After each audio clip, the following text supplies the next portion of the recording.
Dear students, किरण civil service की ओर से आप सभी स्टूडेंट्स को आज 73वें गणतंत्र दिवस की हार्दिक शुभकामनाएं। पूरा किरण सिविल सर्विस परिवार समस्त देशवासियों को अपनी शुभकामनाएं व्यक्त करता है। आज जो हमारा टॉपिक है वो टॉपिक भी हमने वही चुना है जो आज का दिन है, यानी गणतंत्र दिवस। आज हम लोग कुछ ऐसे प्रश्नों को हल करने की कोशिश करेंगे जो गणतंत्र दिवस से संबंधित परीक्षाओं में पूछे जाते हैं और उन्हीं टॉपिक्स पर आज का हमारा पूरा डिस्कशन होगा। कल मैंने आपसे एक प्रश्न पूछा था कि 73वें गणतंत्र दिवस पर मुख्य अतिथि कौन है, तो इसका उत्तर है कि कोरोना गाइडलाइन को देखते हुए 2021 की ही तरह 2022 में भी किसी भी देश से मुख्य अतिथि को आमंत्रित नहीं किया गया।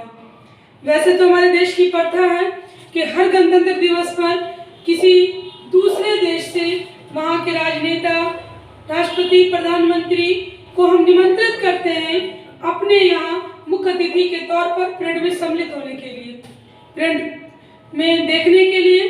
परंतु इस वर्ष किसी भी देश के किसी भी नेता, अधिकारी को नहीं आमंत्रित किया गया, क्योंकि कोरोना का काल चल रहा है और सुरक्षित रहना सबके लिए जरूरी है। चलिए, आज का प्रश्न मैं वीडियो के बीच में कहीं दूंगी। टॉपिक पर आते हैं। आज हम लोग मना रहे हैं 73वां गणतंत्र दिवस। इसकी शुरुआत कहाँ से होती है, ये किस तरह प्रारंभ होता है, थोड़ा हम पीछे की तरफ चलते हैं, फिर हम कुछ करंट टॉपिक भी इसमें देखेंगे। भारत जो कि 15 अगस्त 1947 को आज़ाद हो गया, ये दिन हमारे लिए स्वतंत्रता दिवस था। ये दिन वो दिन था जब भारत ने अपना पहला स्वतंत्रता दिवस मनाया।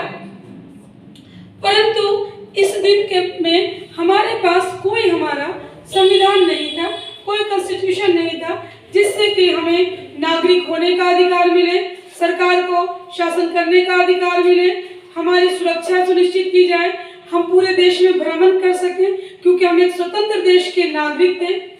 लेकिन संविधान बनने की प्रक्रिया कहीं पीछे पर्दे के चल रही थी। देश तो आज़ाद हुआ 15 अगस्त 1947 को, लेकिन संविधान बनने की प्रक्रिया इस घटना से पहले शुरू हो चुकी थी। पर्दे के पीछे से हमारे लिए हमारे राजनेता, हमारे विशेषज्ञ एक संविधान बना रहे थे। चलिए और पीछे चलते हैं। हमारे साथ आप वहां चलें जहां से संविधान बनने की प्रक्रिया प्रारंभ होती है। एक लंबी प्रक्रिया, बार बार हमारी मांग द्वितीय विश्व युद्ध के समय से, अगस्त प्रस्ताव से, कि हमें हमारा संविधान बनाने की आज्ञा दी जाए, छूट दी जाए। आगे बढ़ते बढ़ते समय आता है जब विश्व युद्ध समाप्त हो जाता है, यूएनओ का गठन हो जाता है और हम अपनी मांग पर अड़े थे कि हमें डोमिनियन स्टेट का दर्जा और अपना संविधान बनाने की आज्ञा दी जाए। आज्ञा मिल जाती है कि आप संविधान का गठन, सभा का गठन कीजिए, संविधान बनाइए। आज्ञा किसके द्वारा? ब्रिटेन के प्रधानमंत्री के द्वारा मिल गई। भारत में संविधान सभा के गठन के लिए 1946 में जो आयोग आया वो था कैबिनेट मिशन, जिसने भारत में संविधान बनाने के लिए एक जमीन तैयार करके दिया, एक रोड मैप दिया कि आप इस अनुरूप संविधान बना सकते हैं। कैबिनेट मिशन के तहत 389 कुल लोग होने थे संविधान सभा में, जिनमें बटा हुआ था कि ब्रिटिश प्रांत के कितने लोग होंगे, देसी रियासतों के कितने लोग होंगे और कमिश्नरी के कितने लोग होंगे। तो भारतीय संविधान में कुल लोग कितने थे? 389, जिनमें ब्रिटिश प्रांत के सदस्य थे 292। ब्रिटिश प्रांत के कुल सदस्य कितने थे? 292। इसके बाद इसमें देशी रियासत के सदस्य थे। देशी रियासत के कुल सदस्य थे 90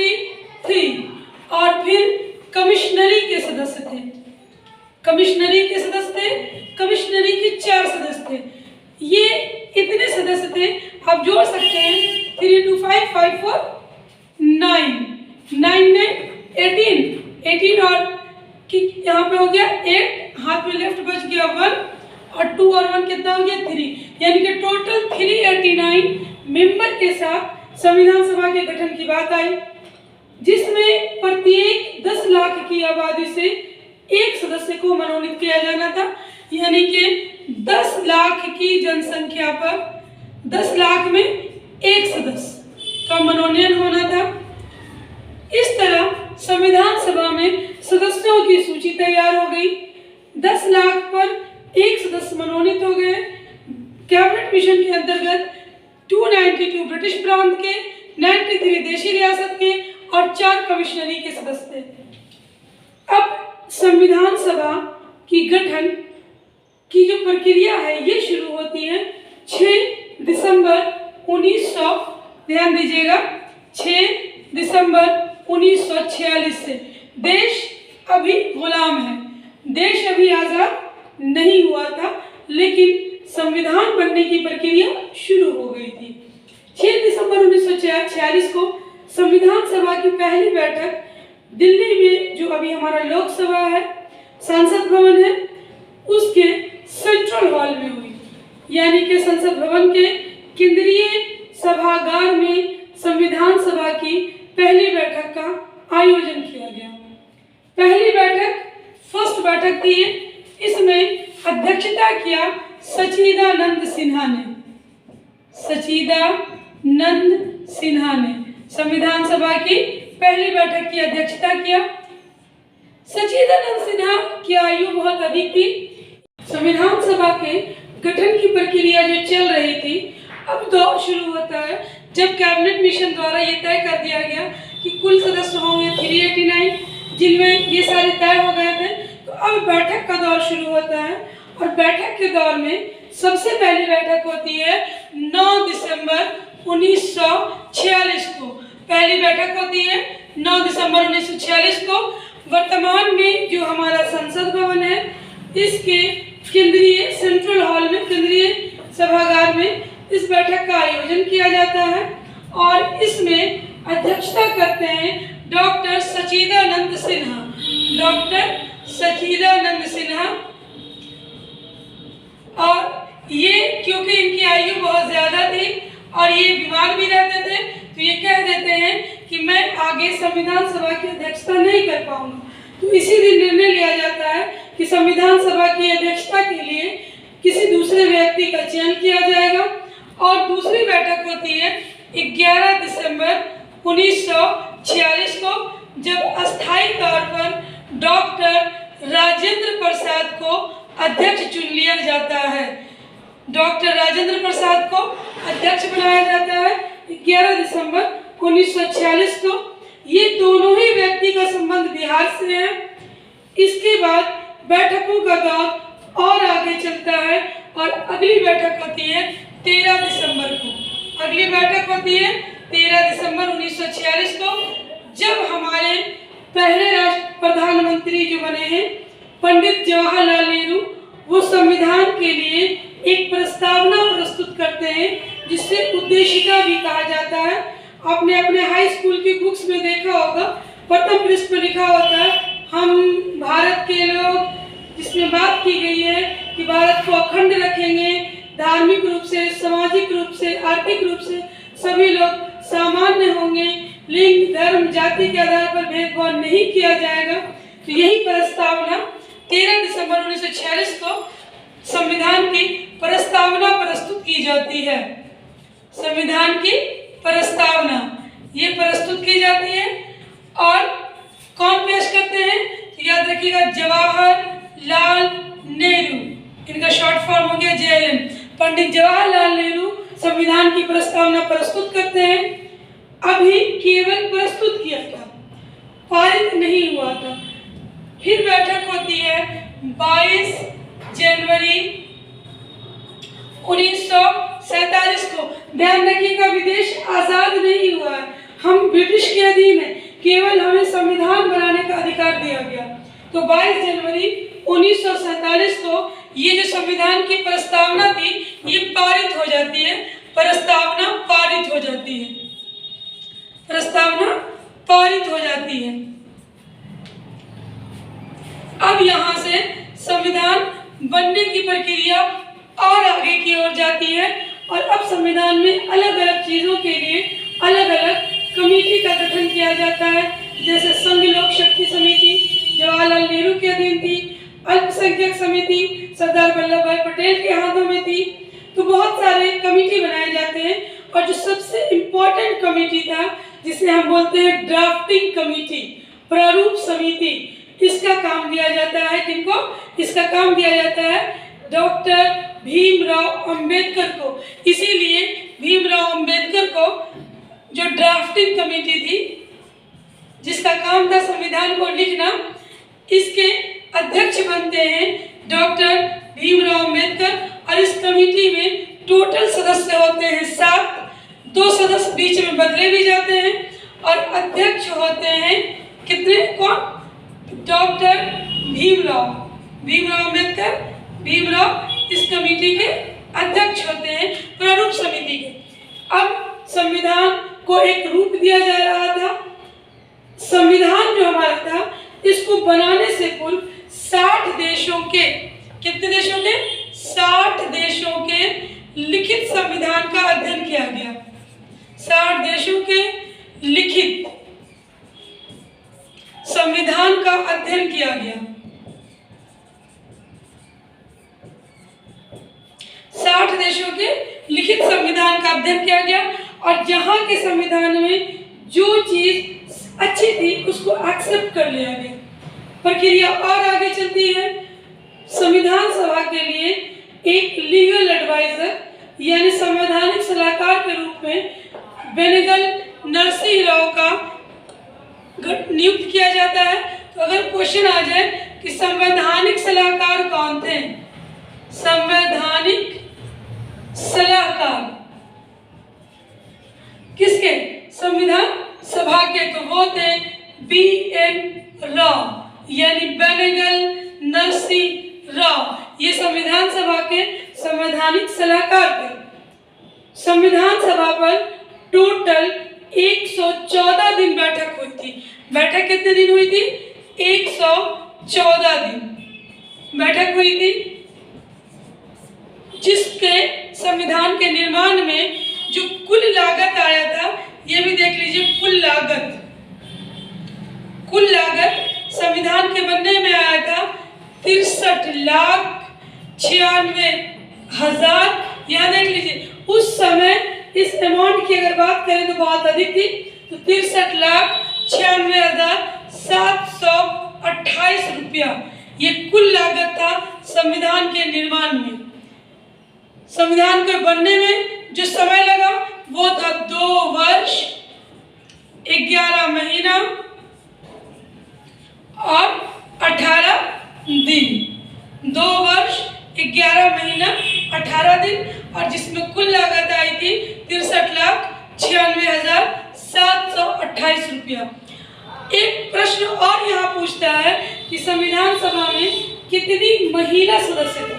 तो महिला सदस्यों की कुल संख्या अगर देखी जाए तो आप इसको लिख सकते हैं।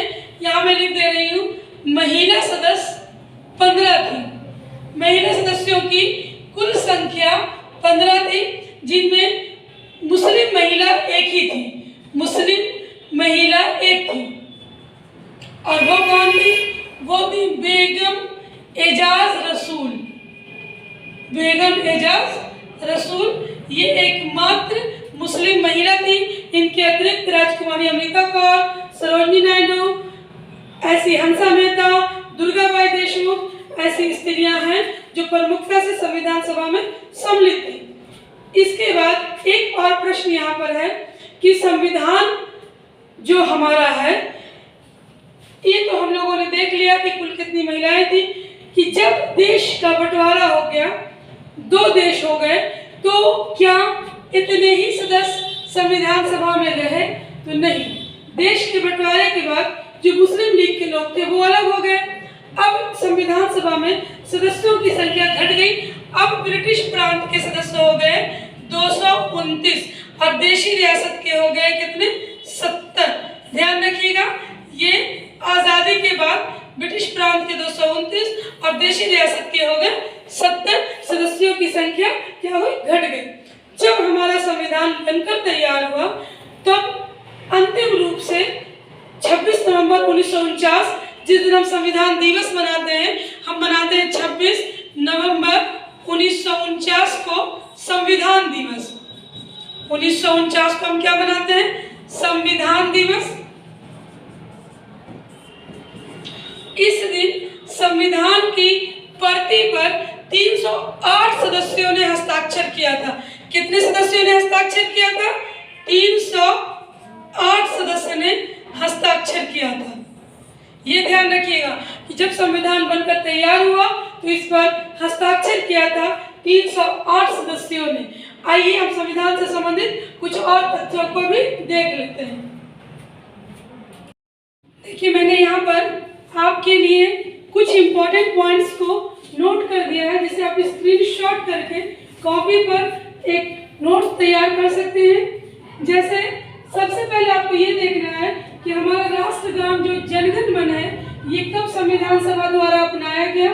तो 24 जनवरी 1950 को हमारे राष्ट्रगान को, जनगण मन को राष्ट्रगान का दर्जा देकर संविधान सभा में अपनाया गया। इसके बाद 24 जनवरी 1950 को ही राष्ट्रगीत को, यानी कि वंदे मातरम को राष्ट्रगीत का दर्जा दिया गया। याद रखिएगा, राष्ट्रगान की रचयिता रविन्द्रनाथ टैगोर थे। गीतांजलि उपन्यास से ये लिया गया था और इस उपन्यास के लिए रविन्द्रनाथ टैगोर को नोबेल पुरस्कार भी मिला था।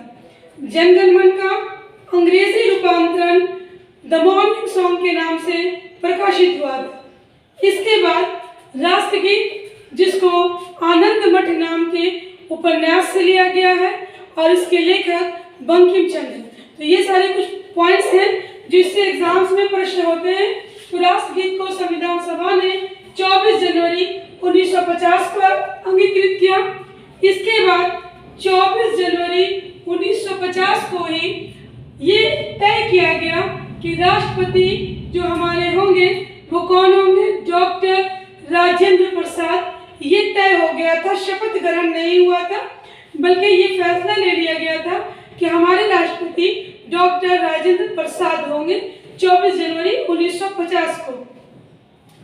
इससे पहले एक पॉइंट आपको मैं बताना भूल गई थी, मैंने यहाँ लिख दिया है कि जो हमारा तिरंगा झंडा है, राष्ट्रीय ध्वज, इसे 22 जुलाई 1947 को, यानी कि देश के आज़ाद होने से पहले ही संविधान सभा ने ये तय कर लिया था कि यही हमारा राष्ट्रीय ध्वज होगा। कब कर लिया था, 22 जुलाई 1947 को संविधान सभा ने राष्ट्रीय ध्वज को स्वीकार कर लिया था, अंगीकृत कर लिया था। यहाँ आप एक चीज देखिएगा कि हमारा संविधान बनकर तैयार हो गया था 26 नवंबर को, 26 नवंबर 1949 को, जिस दिन हम संविधान दिवस मनाते हैं। क्या मनाते हैं, संविधान दिवस। याद रखिएगा, संविधान दिवस हम कब मनाते हैं, तो हम संविधान दिवस 26 नवंबर को मनाते हैं। लेकिन 26 जनवरी का अपना एक महत्व था और इस महत्व को यादगार बनाने के लिए ये निर्णय लिया गया कि संविधान को लागू किया जाएगा 26 जनवरी को। वो महत्व क्या था, एक नजर में देख लीजिए। सबसे पहले 28 दिसंबर 1929, 28 दिसंबर 1929 में कांग्रेस का एक अधिवेशन हो रहा था लाहौर में, जहां जवाहरलाल नेहरू द्वारा पूर्ण स्वराज की मांग की घोषणा रखी गई कि हमें पूर्ण स्वराज चाहिए, हमें आज़ादी चाहिए।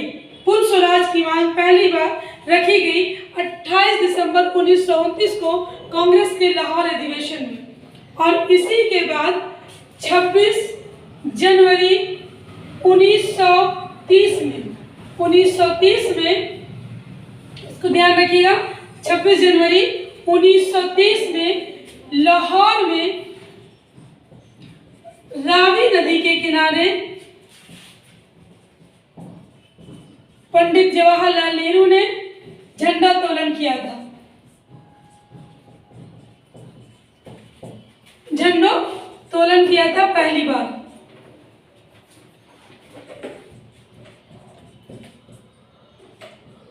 पहली बार झंडा फहराया था और ये मांग दोहराई थी कि हमें पूर्ण स्वराज चाहिए।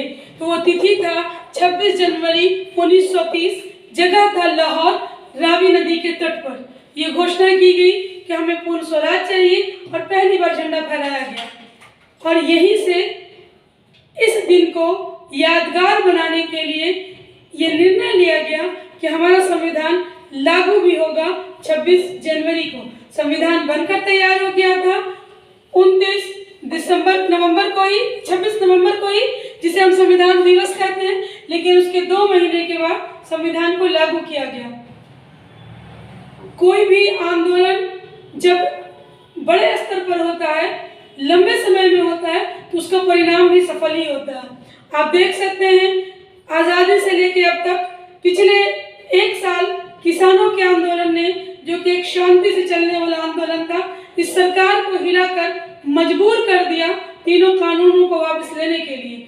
हमारे छात्र जो आरआरबी एनटीपीसी में अभी अपने आंदोलन के लिए सड़कों पर उतरे, लाठियां खाई, उन पर पत्थर बरसाए गए, घायल हुए, लेकिन उस आंदोलन का असर दिखा कि रेलवे ने कुछ तो नीचे आकर कम से कम कुछ तो अपने अड़ियल रवैये से अलग हटकर निर्णय लिया कि ठीक है वो कमेटी बनाएंगे, बात करेंगे।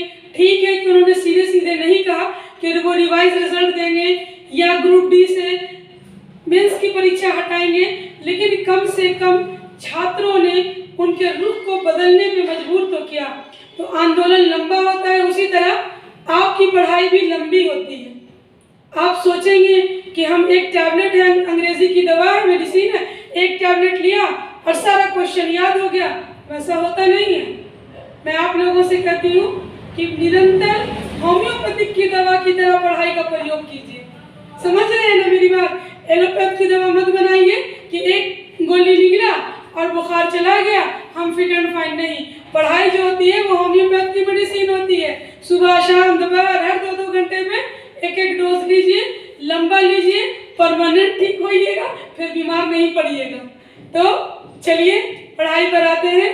ये आप लोगों के लिए एक टिप्स था कि निरंतर पढ़ते रहिए, कभी विचलित मत होइए। और जो छात्र हमारे आरआरबी और एनटीपीसी के लिए आंदोलन कर रहे हैं, उनसे भी मेरा आग्रह है कि उग्र नहीं होइए, हिंसक नहीं होइए। आंदोलन वही सफल होता है जिसमें धैर्य हो, जिसमें अहिंसा के मार्ग पे चला जाए और अपनी बातों को मानने के लिए अगले को मजबूर कर दिया जाए। चलिए आइए, तो हमारा स्वतंत्रता भी बिल्कुल आंदोलन था। तो स्वतंत्रता इसलिए 26 जनवरी को यादगार बनाने के लिए संविधान को 26 जनवरी को लागू किया गया। यहाँ कुछ और पॉइंट्स मैंने लिखे हैं जो बिल्कुल फैक्ट है, जिसको आपको जानना जरूरी है कि पहली बार गणतंत्र दिवस की परेड कब हुई थी। तो याद रखिएगा कि गणतंत्र दिवस की पहली परेड राजपथ पर 1955 में हुई थी। गणतंत्र दिवस मनाने की शुरुआत 1950 से हुई, लेकिन पहली बार राजपथ पर परेड 1955 में हुई। सेकंड जो इंटरेस्टिंग था, जो आपके लिए फैक्ट है, वो ये है कि पहली बार जो ब्रिटिश रिट्रीट सेरेमनी होता है, जिसमें थल सेना, नौ सेना और वायु सेना तीनों की जो बैंड होती है, वो संगीत के माध्यम से धुन बजाकर इस दिन को यादगार बनाते हैं। ये हुआ था गणतंत्र दिवस की पहली बार जो ब्रिटिश रिट्रीट सेरेमनी हुई थी, वो हुई थी 29 जनवरी 1950 को। और ये सेरेमनी उस समय विजय चौक पर आयोजित की गई थी। ये सेरेमनी क्या होती है कि इसमें थल सेना, नौ सेना और वायु सेना तीनों की जो बैंड होती है, वो म्यूजिक के द्वारा अपने देश की गौरवगान करती है। इसके बाद एक चीज देख लीजिए कि हमारे देश का संविधान का एग्जैक्ट टाइम क्या था जब पारित हुआ। तो 26 जनवरी 1950 को ठीक 10:18 में, एग्जैक्ट 10:18 में संविधान को लागू किया गया था। और ठीक इसके 6 मिनट बाद, यानी 10:24 में हमारे पहले राष्ट्रपति और बिहार के लिए जो गौरव की बात है कि डॉक्टर राजेंद्र प्रसाद ने as a president, as a राष्ट्रपति शपथ ग्रहण किया। तो भारत के पहले राष्ट्रपति डॉक्टर राजेंद्र प्रसाद, जिनका संबंध बिहार के जीरादेई से है, सारण के जीरादेई के रहने वाले थे। तो ये 10:24 में इन्होंने शपथ ग्रहण किया। इसके बाद शपथ ग्रहण के बाद ये जो घोड़ा गाड़ी होती है, जिसको बग्गी कहते हैं, उस पे बैठ के निकले और पहली बार इन्होंने सलामी दी सेना की, तोपों की सलामी दी गई, जिस सलामी को गॉड ऑफ ऑनर कहा जाता है।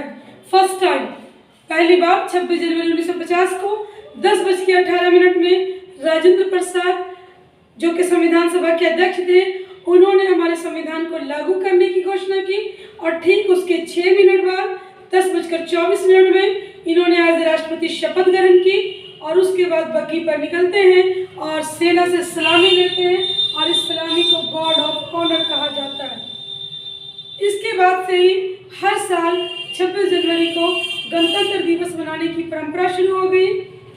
पहले इस साल से पीछे जाइएगा तो 24 जनवरी से गणतंत्र दिवस का कार्यक्रम शुरू हो जाता था और 29 दिसंबर तक जाता था, लेकिन इस वर्ष से ये कार्यक्रम 24 के बजाय 23 से ही शुरू हो जाएगा। 23 तारीख को इसका एक समय सारणी देख लीजिए। 23 जनवरी को मनाया जाएगा पराक्रम दिवस, ये सुभाष चंद्र बोस के जन्म दिवस पर। 24 जनवरी को राष्ट्रीय वीरता पुरस्कार प्राप्त करने वाले बच्चों के नाम की घोषणा होती है। 25 जनवरी की शाम राष्ट्रपति राष्ट्र के नाम संबोधन करते हैं। 26 जनवरी को झंडोत्तोलन और राजपथ पर परेड का आयोजन किया जाता है। मुख्य कार्यक्रम 27 जनवरी को प्रधानमंत्री परेड में, यानी कि 26 जनवरी की परेड में जो एनसीसी कैडेट शामिल होते हैं उनसे मुलाकात करते हैं। कब? 27 जनवरी।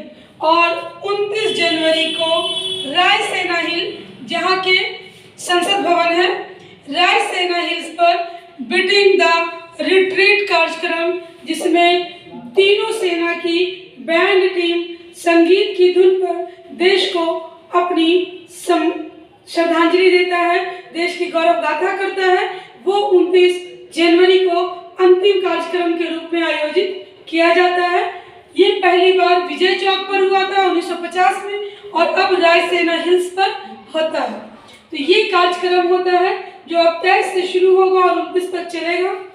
कुछ चीज़ें जो इम्पोर्टेंट हैं, जो करंट की हैं, वो मैं आपको बता दूं। 2022 में जो गणतंत्र दिवस का परेड है, इसमें 12 राज्य की झांकियों को शामिल किया गया है। कितने राज्य की झांकियों को शामिल किया गया है? 12 राज्य की झांकियाँ, 9 मंत्रालय की झांकियाँ, DRDO की झांकियाँ, ऐसी झांकियाँ जो पंजाब की हैं, उत्तराखंड की हैं, उत्तर प्रदेश की हैं, हरियाणा की हैं, जम्मू कश्मीर की हैं, कर्नाटक की हैं, गोवा की हैं, जिसमें बिहार का, दिल्ली का, पश्चिम बंगाल का परेड शामिल, झांकी शामिल नहीं है। इसके बाद इसमें 9 मंत्रालय और DRDO की भी झांकी है, जिनमें भारत के आधुनिक हथियार, मिसाइल, उपकरण, इन सब का भी प्रदर्शन झांकियों के माध्यम से किया जाएगा। हर वर्ष हमारी परंपरा होती है कि संविधान के लागू होने का जो हम मनाते हैं गणतंत्र दिवस, हम किसी देश के राजनेता को, प्रधान को आमंत्रित करते हैं मुख्य अतिथि में। तो इस वर्ष मुख्य अतिथि के रूप में 5 कंट्री के राजनेता आमंत्रित होने वाले थे। वो 5 यूरेशिया के कंट्री हैं, कजाकिस्तान, तुर्किस्तान, तुर्कमेनिस्तान, उज्बेकिस्तान। तो परंतु इस वर्ष कोरोना की महामारी और तीसरी लहर को देखते हुए इन्हें कार्ड नहीं भेजा गया, इन्हें आमंत्रित नहीं किया गया। तो इस वर्ष भी हमारे कोई भी विदेशी मुख्य अतिथि नहीं थे। हाँ, ओलंपिक में पदक प्राप्त करने वाले भारतीय विजेताओं को आमंत्रित किया गया था। 2022 के गणतंत्र दिवस में 24,000 लोगों को सम्मिलित किया गया, जिनमें 19,000 लोगों को सरकार की ओर से कार्ड भेजकर आमंत्रित किया गया था और 5,000 टिकट आम जनता के लिए बेचे गए थे। ये 2022 के गणतंत्र दिवस की कुछ मुख्य बिंदु थी। कि इस बार कोई भी विदेश का मुख्य अतिथि नहीं था। हाँ, 5 देशों को बुलाने की थी योजना, लेकिन बुलाई नहीं गई। ओलंपिक में पदक प्राप्त विजेताओं को आमंत्रित किया गया। 24,000 की कैपेसिटी थी। 9,000 लोगों को सरकार द्वारा 19,000 लोगों को सरकार द्वारा कार्ड दिया गया और 5,000 टिकटों को आम जनता के लिए बेचा गया।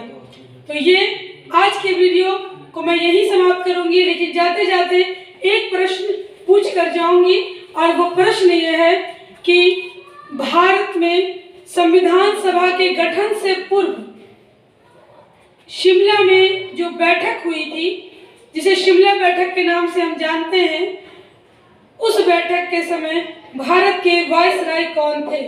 यानी 1945 में द्वितीय विश्व युद्ध समाप्त होने के बाद जो शिमला बैठक का आयोजन किया गया था, उस समय भारत के वायसराय कौन थे? अपने आंसर कमेंट में दीजिए। मेरा आंसर कल के वीडियो में।